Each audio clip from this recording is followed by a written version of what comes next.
My name is Joseph Mahoney. I'm going to talk about handling children that have a lot of behaviors we don't like.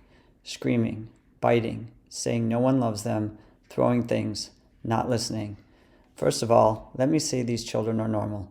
You don't have a future serial killer on your hand. I'm a pediatrician in Monticello and have been working with children for over 20 years. From the time I was a child until now, there has been a drastic change in how we should raise our children. I grew up in the era of spare no rod, speak only when spoken to, and you must finish everything on your plate. It seemed like that made sense. Adults know what to do, children don't.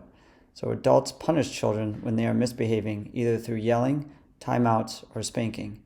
It now surprises me that adults came up with these types of discipline when they rarely work for adults. Luckily, we live in a more advanced age.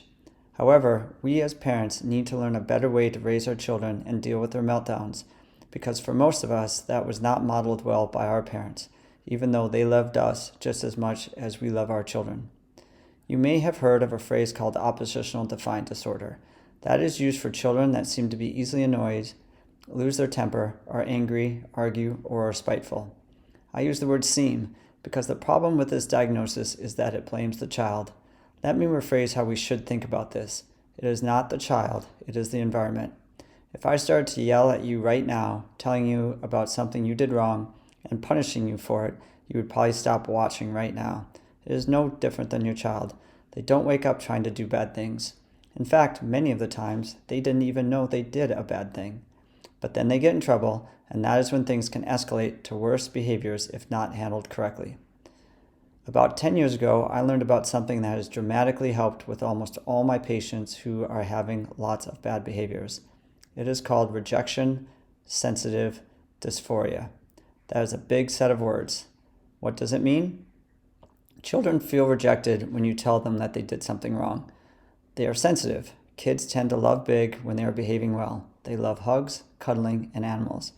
But some act dysphoric, which means not consistent with what you would expect. So rather than saying, "I'm sorry," or just crying, they start screaming. They throw things. They say they don't like themselves or that they hate you. Our mistake is interpreting this as defiance. It really is them feeling so sad that they get out of control. So our job is to help them with the sadness and not punish them more. Because punishing them more, raising our voice, taking away a toy, arguing with them will only make things worse. So what do? First of all, no kid should get away with something you don't want them to. What I mean by that is if they do something or say something you don't like, you call them out on it right away. But then you are done. Whatever they do next, you did your job, and your next job is to not make it worse. No more talking. If you can, you just stand there. If your child cannot stop after 5 minutes, you ask them for a hug, which I know sounds counterintuitive, giving them a hug after misbehaving. But remember, you already told them what they did wrong. Now you are there to help them with their sadness. If you are unable to just stand there, or if they start throwing things or you feel in danger, then you leave the room if you feel they can be safe.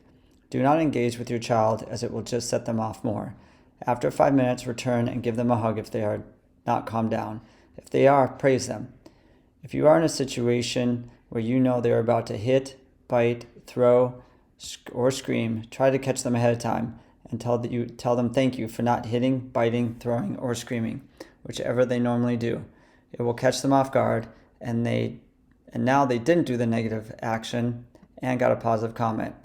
Then the most important thing you can do, if they are old enough to understand, is once they have calmed down and you have time, maybe later that day or the next day, you go over what happened and help them come up with a better way to handle themselves next time, like breathing, hugging a stuffy, laying down.